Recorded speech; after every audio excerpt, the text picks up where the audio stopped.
바울의 명설교 첫 번째 이야기. 바울의 명설교 첫 번째 이야기. 이번 주 우리 교회는 11개 나라에 파송한 선교사님들 가족들을 초청해서 함께 위로하고 격려하며 선교에 대한 하나님의 마음을 새롭게 다지는 아주 뜻깊은 시간을 가졌습니다.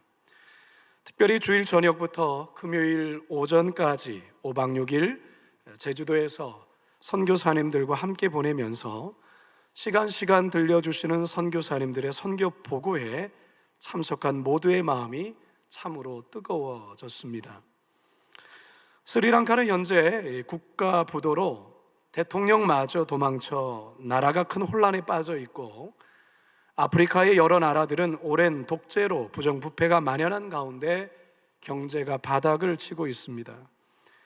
우크라이나 사태와 코로나 사태 등으로 앞날을 예측할 수 없는 불안함이 선교지마다 있지만, 우리 선교사님들 그런 상황 속에서도 모두가 최선을 다해 주어진 자리에서 열심히 선교하고 있음을 다시금 확인할 수 있었습니다. 선교대회에 참석하신 선교사님들은 나라도 다르고 지역도 다르고 선교 환경도 다 다르지만 한 가지 공통된 것이 있었습니다. 그것은 다름 아닌 복음에 대한 열정이며 영혼에 대한 사랑이었습니다. 현지인들에게 때론 배신을 당하기도 하고 심지어 생명의 위협을 느낄 때도 있지만, 그럼에도 불구하고 선교지를 떠나지 않고 계속해서 사역을 감당할 수 있는 것은 복음에 대한 열정과 그 민족, 그 땅에 있는 영혼에 대한 사랑 때문이라는 것입니다. 저는 이번 선교대회를 치르면서 선교사님 한 분 한 분이 정말 귀하다는 것을 다시 한번 크게 느꼈고, 우리 교회에 대한 자부심 또한 한층 더 크게 갖게 되었습니다. 동시에 우리 성도님들이 정말 자랑스럽고 고마웠습니다.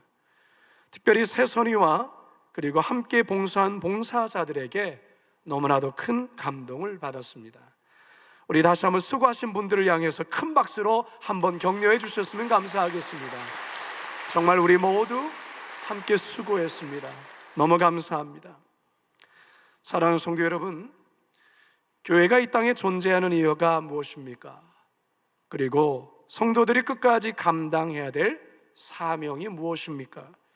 그것은 바로 모든 나라, 모든 족속들에게 주 예수 그리스도의 복음을 전하는 것입니다. 복음이신 예수 그리스도께서 2000년 전 이 땅에 선교사로 친히 오셔서 제자들에게 복음을 전해주셨고, 이 복음이 바울에게 전달되었고, 바울은 오늘 본문에서의 비시디아 안디옥까지 가서 생명의 복음을 전하고 있는 것입니다. 이 복음이 2000년이 지난 지금 우리에게까지 전해져서 이 시간 우리 모두가 하나님을 예배하고 있는 것입니다. 화면에 보여드리는 이 지도를 우리는 사도행전을 공부하는 동안에 잊어서는 안 되는데요, 지금 바울은 갈라디아 지방에 있는 비시디아 안디옥에 와 있습니다. 수리아 안디옥 교회에서 파송을 받은 바나바와 바울이 구브로 섬에 도착하여 살라미와 바보를 거쳐 소아시아 땅인 밤빌리아 버가에 도착했습니다. 하지만 버가에서 예상치 못한 바울의 큰 질병과 마가의 팀 이탈로 전도팀은 큰 고비를 맞게 되지요. 어렵사리 비시디아 안디옥에 다다른 바울 일행은 안식일이 되자 유대 회당에 들어가 예배에 참석합니다. 바로 거기에서 바울은 역사적이고도 위대한 설교를 전하게 됩니다. 이 설교는 회당 예배에 참여한 모두를 놀라게 했을 뿐만 아니라 모두에게 커다란 충격을 안겨줍니다. 설교가 마쳤을 때에는 많은 이들이 예수님을 구주로 영접하는 기적이 벌어지지요. 그렇다면 과연 바울이 어떠한 내용의 설교를 전하였기에 이처럼 놀라운 반응과 역사가 나타나게 되었는지, 우리 모두 그 현장으로 들어가 우리를 향하신 하나님의 살아계신 음성 듣게 되기를 주님의 이름으로 축원합니다. 첫 번째 따라 하시겠습니다. 모두를 향해 열려있는 말씀. 모두를 향해 열려 있는 말씀. 당시 비시디아 안디옥 회당의 규모가 얼마나 컸는지 정확히 알 수는 없지만 분명 수십 명의 사람들이 모여 예배했을 것입니다. 그런데 거기에 두 종류의 사람들이 모여 앉아 있었습니다. 첫 번째 부류의 사람은 이방 땅에 흩어져 사는 유대인, 즉 디아스포라 유대인들이었습니다.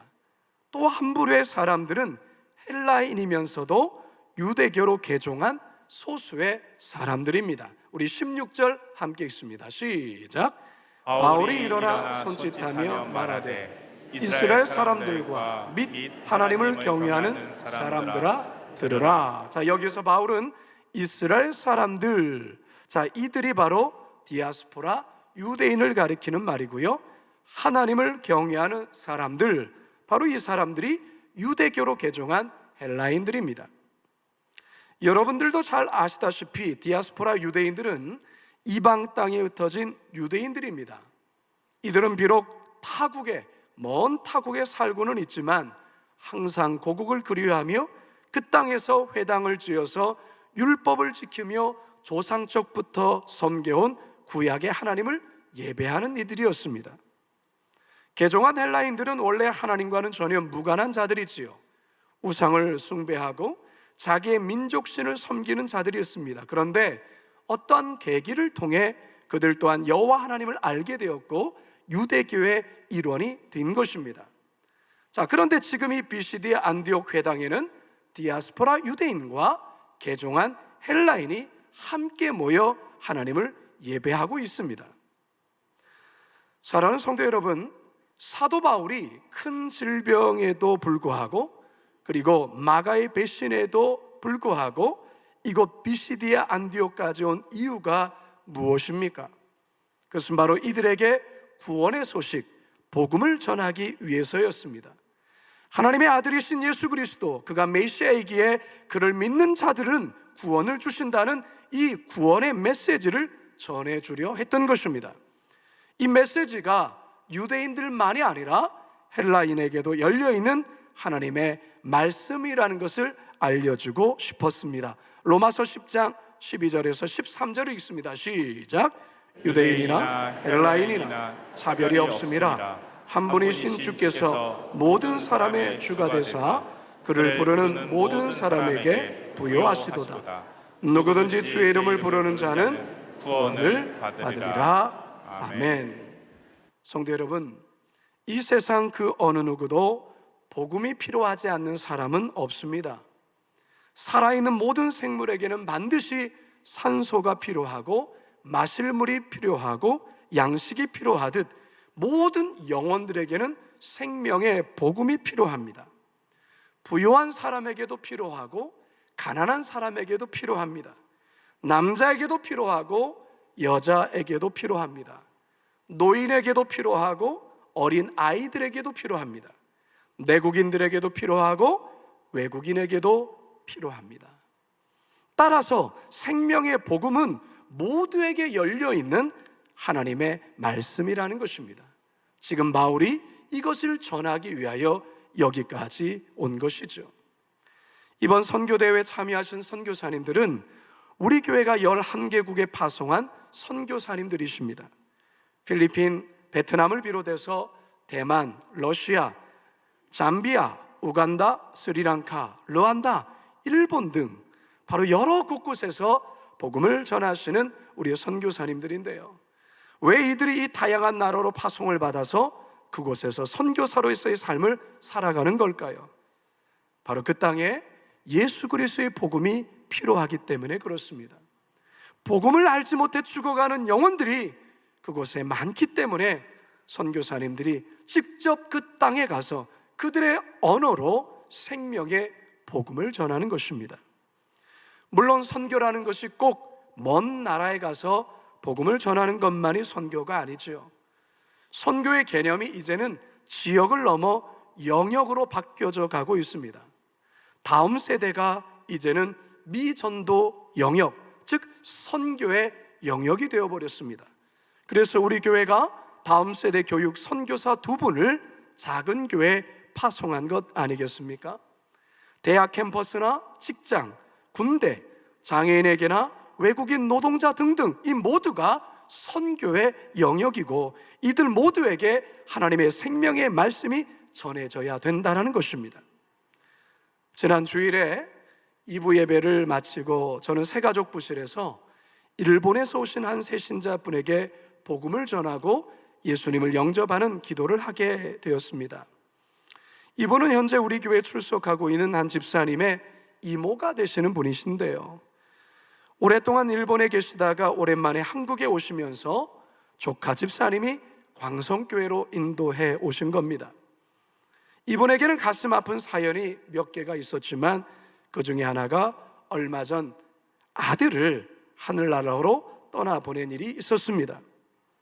늘 이모의 구원을 위해 눈물로 기도하던 집사님께서 간절한 마음으로 이모님을 교회로 초청해 데려오셨고, 결국 이모님에게 제가 복음을 전해드리고 함께 예수님을 영접하는 기도를 하게 되었습니다. 사랑하는 성도 여러분, 여러분 가정에도 여전히 복음을 거부하는 가족으로 인해 눈물 흘리며 기도하는 분들 있을 줄 압니다. 하나님은 여전히 그들을 포기하지 않습니다. 따라서 여러분들도 포기해서는 안 됩니다. 계속해서 기도하고 문을 두드리셔야 합니다. 분명 성령께서 어느 시점에 어느 순간에 역사하셔서 그들의 마음을 열어주시고 그들 또한 예수님을 그리스도로 구주로 고백하게 될 것입니다. 따라서 우리에게 놀라운 복음을 주신 그 하나님께 날마다 감사하며 감격할 뿐만 아니라 모든 사람들에게 열려있는 이 생명의 복음을 때를 얻든지 못 얻든지 전하시는 우리 광성교회 성도들 다 되시길 주님의 이름으로 축원합니다. 두 번째 따라 하시겠습니다. 구원의 역사로 풀어주시는 말씀. 구원의 역사로 풀어주시는 말씀. 이스라엘의 역사는 한마디로 하나님의 구원 역사입니다. 그래서 구약 성경 전체를 하나님의 구원이라는 관점으로 설명할 수 있습니다. 사도 바울이 이 관점으로 회당에 모여있는 많은 유대교인들에게 설교를 시작하고 있습니다. 17절에서 19절입니다. 시작. 이 이스라엘 백성의 하나님이 우리 조상들을 택하시고 애굽 땅에서 나그네 된 그 백성을 높여 큰 권능으로 인도하여 내사 광야에서 약 40년간 그들의 소행을 참으시고 가나안 땅 7 족속을 멸하사 그 땅을 기업으로 주시기까지 약 450년간이라. 아멘. 바울은 먼저 하나님께서 아브라함과 그의 자손을 택하신 사실을 언급합니다. 그리고 애굽 땅에서 종되었던 이스라엘을 구원해낸 이야기와 40년간의 광야 생활, 가나안 땅에 입성하여 가나안 7 족속을 몰아낸 것과 그 땅에 정착한 내용들을 이야기합니다. 성경의 목록으로 치자면 창세기, 출애굽기, 레위기, 민수기, 신명기, 여호수아까지의 내용을 다루고 있는 것이죠. 그 다음으로 사사시대와 사무엘 상하에서의 사무엘 선지자, 그리고 이스라엘 초대 왕인 사울, 그리고 다윗 왕까지의 내용을 다루면서 이스라엘의 역사를 하나님의 구원의 역사로 풀어내고 있습니다. 20절에서 22절입니다. 시작. 그 후에 선지자 사무엘 때까지 사사를 주셨더니 그 후에 그들이 왕을 구하거늘 하나님이 베냐민 지파 사람 기스의 아들 사울을 40년간 주셨다가 패하시고 다윗을 왕으로 세우시고 증언하여 이르시되 내가 이새의 아들 다윗을 만나니 내 마음에 맞는 사람이라 내 뜻을 다 이루리라 하시더니. 아멘. 이스라엘 역사에 대한 바울의 이 같은 설명은요, 사도행전 7장에서의 스데반의 설교의 내용과도 거의 흡사합니다. 물론 스데반의 설교가 더 세세하고 더 자세히 다루죠. 어쨌든 이 같은 이스라엘의 역사를 보면 하나님께서 이스라엘 민족 가운데 어떠한 구원의 은혜, 구원의 손길을 베풀어 주셨는지를 우리는 선명하게 확인할 볼 수가 있습니다. 그렇다면 성도 여러분, 하나님의 이와 같은 구원의 역사, 구원의 스토리가 이스라엘 민족에게만 해당되는 걸까요? 결코 아닙니다. 우리나라, 우리 민족에게도 해당됩니다. 한반도라는 이 작은 땅덩어리, 기름 한 방울 나오지 않은 이 땅, 심지어 남과 북으로 갈라진 지 70년이 넘어가는 마지막 분단국가인 대한민국을 우리 하나님께서는 강대국 틈바구니 속에서도 망하지 않도록 지켜주셨고 구원의 손길을 베풀어 주셨습니다. 구한말 풍전등화와 같은 상황 앞에 놓여 있을 때 하나님께서는 이 땅에 복음을 전해 주셨습니다. 아펜젤러, 언더우드와 같은 선교사님들을 보내주셔서 우리 민족을 하나님께서 얼마나 사랑하는지를 알게 해주었습니다. 일제의 수탈과 탄압으로 백성들 모두가 처참한 눈물을 흘릴 때 하나님은 이 땅에 불같은 성령을 보내주셨고 친히 찾아와 주셨습니다. 6.25 전쟁 직후 서울도성이 완전히 잿더미로 변했을 때 더 타임즈 기자는 서울도성이 다시 건설될 수 있다고 믿는 것은 쓰레기 더미에서 황금 장미가 피는 것을 기대하는 것보다 더 어려운 것 같다라고 했지만 70년이 지난 지금 대한민국은 세계 7번째로 달나라의 위성을 쏘올린 대단한 나라가 되었고 기름 한 방울 나오지 않은 대한민국이 세계에서 손꼽히는 석유 제품 수출국이 되었습니다. 18살의 임윤찬과 같은 세계적인 음악 천재가 나오기도 하고 손흥민과 같은 축구 스타나 미국 LPGA 같은 골프계를 우리나라 여자 선수들이 휩쓸어 버리고 방탄소년단과 같은 아이돌 그룹이 한류 문화를 전 세계에 수출하는 놀라운 나라 대한민국이 된 것입니다. 그야말로 쓰레기 더미에서 황금 장미가 피게 된 것입니다. 하나님의 은혜가 아니고서 무엇으로 설명할 수 있겠습니까? 따라서 여러분, 우리나라 역사 속에도 하나님의 구원의 역사가 흐르고 있는 것을 우리는 볼 수 있어야 합니다. 비록 기독교 역사가 138년밖에 되지 않지만 하나님은 이 나라를 들어 전 세계 열방 가운데 선교사를 파송케 하시고 한류 바람을 통해 복음의 씨앗을 세계 곳곳에 퍼뜨리고 계시다는 사실입니다. 할렐루야! 바울이 이스라엘의 역사 안에 면면에 흐르는 하나님의 구원 역사를 풀어낸 것처럼 이 대한민국 역사 속에서도 하나님의 구원 역사가 면면히 흐르고 있다는 사실입니다. 우리 개개인도 마찬가지예요. 여러분의 인생 가운데 하나님께서는 구원의 손길을 펼쳐주셨기에 구원받은 자녀로 오늘 저와 여러분들이 이 자리에 앉아 있는 것 아니겠습니까? 사랑하는 성도 여러분, 하나님은 오늘도 모든 민족, 모든 열방들에게 이 구원의 역사를 펼치시기를 원합니다.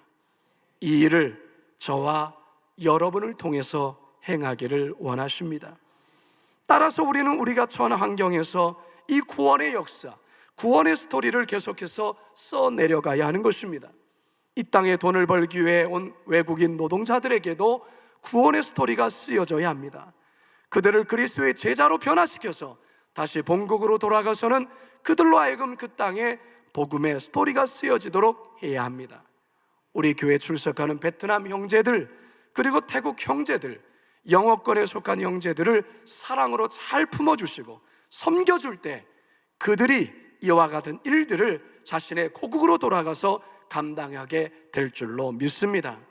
바라기는 우리 교회가 나라마다, 민족마다, 족속마다, 지역마다 복음의 구원 스토리를 써내려가도록 함께 수고하고 헌신하시는 우리 모두가 되길 주님의 이름으로 축원합니다.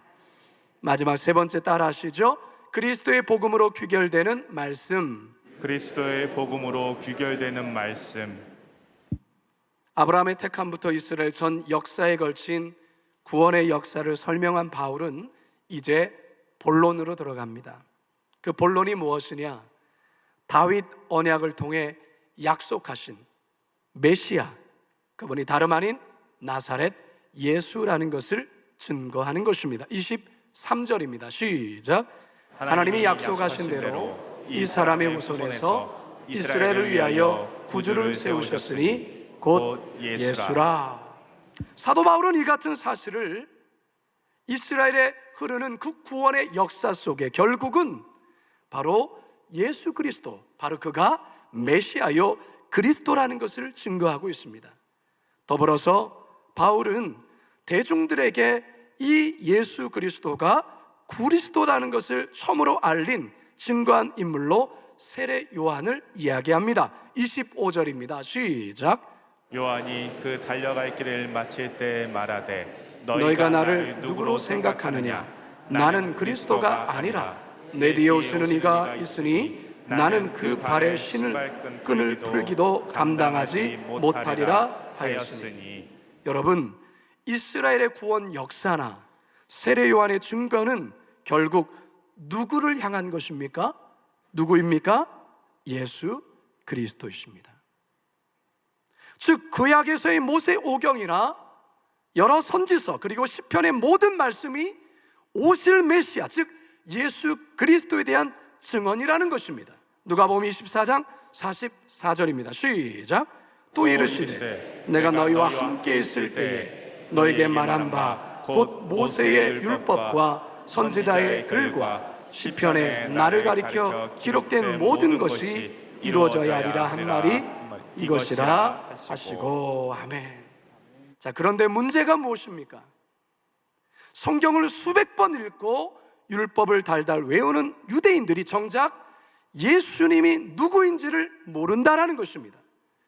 예수님이 하나님의 아들이시요 그리스도시요 선지자들이 예언한 메시아라는 것을 전혀 알지 못했습니다. 이 같은 사실을 바울이 꼬집어서 지적하죠. 26절 27절입니다 시작. 형제들아, 아브라함의 후손과 너희 중 하나님을 경외하는 사람들아, 이 구원의 말씀을 우리에게 보내셨거늘 예루살렘에 사는 자들과 그들 관리들이 예수와 및 안식일마다 외우는 바 선지자들의 말을 알지 못함으로 예수를 정죄하여 선지자들의 말을 응하게 하였도다. 아멘. 유대인들은 하나님을 알고 종교적인 열심도 특심이었습니다. 하지만 그들은 예수님을 몰랐습니다. 따라서 그들에게는 구원이 없습니다. 이방인들 또한 말할 것도 없지요.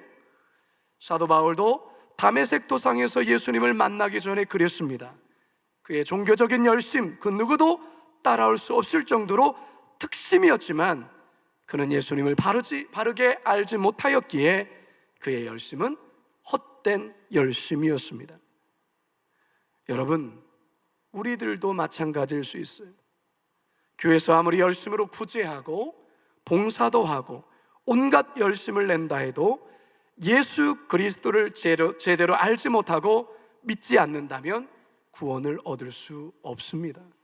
사도행전 4장 12절입니다 시작. 다른 이로서는 구원을 받을 수 없나니 천하 사람 중에 구원을 받을 만한 다른 이름을 우리에게 주신 일이 없음이라 하였더라. 요한복음 14장 6절 시작. 예수께서 이르시되 내가 곧 길이요 진리요 생명이니 나로 말미암지 않고는 아버지께로 올 자가 없느니라. 아멘. 따라서 여러분, 우리의 신앙의 귀결은 오직 예수 그리스도가 되어야 하는 것입니다. 우리의 인생의 귀결이 오직 예수 그리스도가 되어야 합니다. 우리가 열심을 내는 목적과 그 모든 이유가 오직 예수 그리스도여야 하는 것입니다. 심지어 선교하는 목적과 선교의 방향 또한 예수 그리스도로 귀결되어야 합니다. 우리의 모든 말, 우리의 모든 행실, 그 또한 오직 예수 그리스도여야 합니다. 사나 죽으나 모든 것이 예수 그리스도여야 합니다. 왜입니까? 예수 그리스도만이 오직 나의 구원자 되시기 때문에 그렇습니다. 나의 이름, 나의 업적, 나의 행함이 우리 인생의 귀결이 되는 것이 아니라 오직 예수 그리스도. 나는 십자가의 뒤로 감춰져 있고 나의 이름은 사라져 있고 오직 예수 그리스도만이 드러나는 것이고 나의 삶의 모든 끝이 귀결이 예수 그리스도로 모아져야 된다는 사실입니다. 이제 저는 말씀을 마치려 하는데요, 선교대회 기간 중에 최근 여러분 뉴스를 통해서도 많이 들었을 거예요. 스리랑카의 심각한 그런 소식들, 스리랑카 윤영진 선교사님을 통해서 직접 그 이야기를 들을 수가 있었습니다. 여러분들 스리랑카를 위해서 꼭 기도해 주셔야 합니다. 윤영진 선교사님은요, 선교대회를 마치기 하루 전에 스리랑카로 다시 급히 출국을 하셨어요. 윤 선교사님이 저에게 이런 말씀을 하십니다.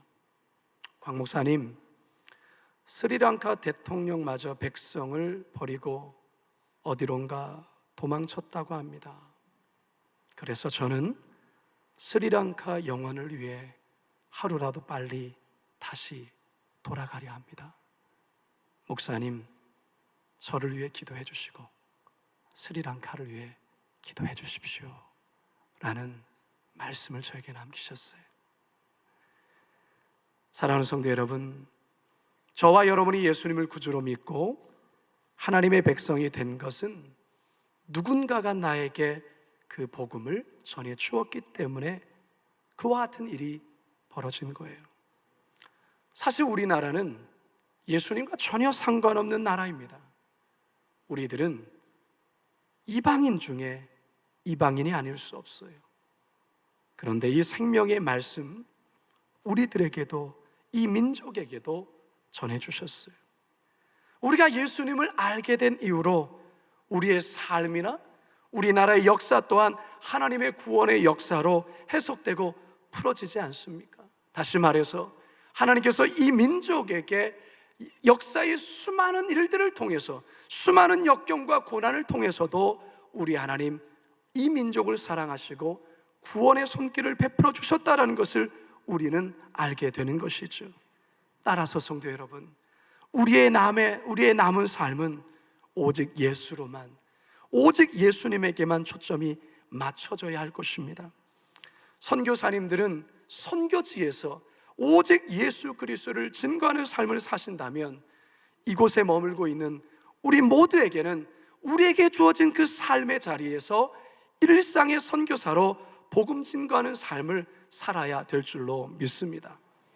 가는 선교사나 보내는 선교사나 돌아보는 선교사, 우리 모두가 선교사라는 정체성으로 우리가 살아가는 것입니다. 왜요? 예수 그리스도의 복음만이 우리를 구원하고 우리를 고치시고 우리를 바꾸시기 때문에 그렇습니다. 이러한 인생, 그러한 삶을 살아가시는 우리 모두가 되기를 주님의 이름으로 축원합니다. 축원합니다. 축원합니다.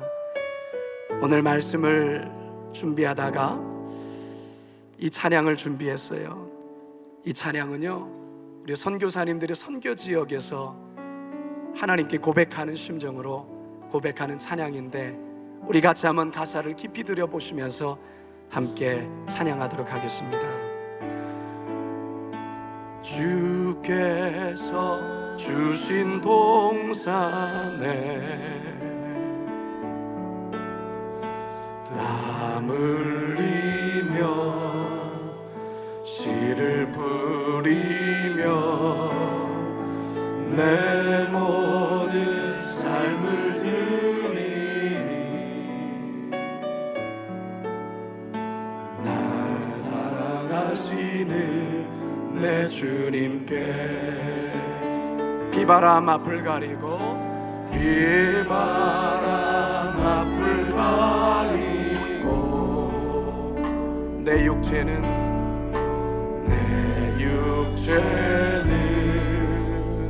쇠잔에 져도 내 모든 삶을 드리리 내 사모하는 내 주님께 땅 끝에서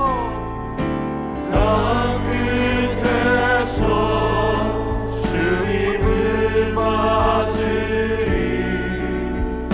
주께 드릴 열매 가득한 곳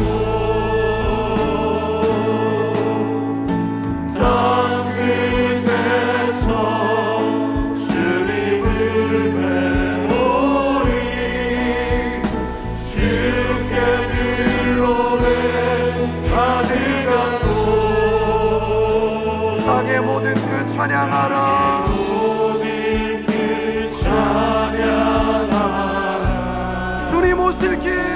예비하라. 주님 오실 길 예비하라. 땅의 모든 끝에서 주님을 찬양하라. 영광의 주님 곧 오시리라. 우리 시간 기도합시다. 황 목사님, 스리랑카 대통령은 백성들을 모두 버리고 도망쳤지만 저는 스리랑카 영원을 위해 하루라도 빨리 다시 돌아가려 합니다.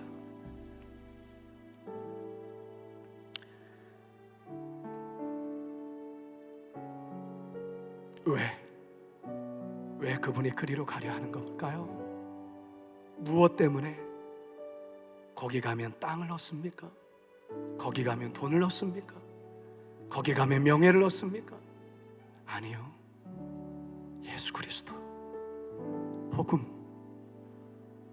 그들을 사랑하시는 하나님의 마음 때문에. 이 시간 우리 기도합시다. 우리 선교사님들 위해서 기도하고, 나 또한도 이 땅에 사는 날 동안 나에게 주어진 삶의 영역에 선교사로 살아가겠노라고.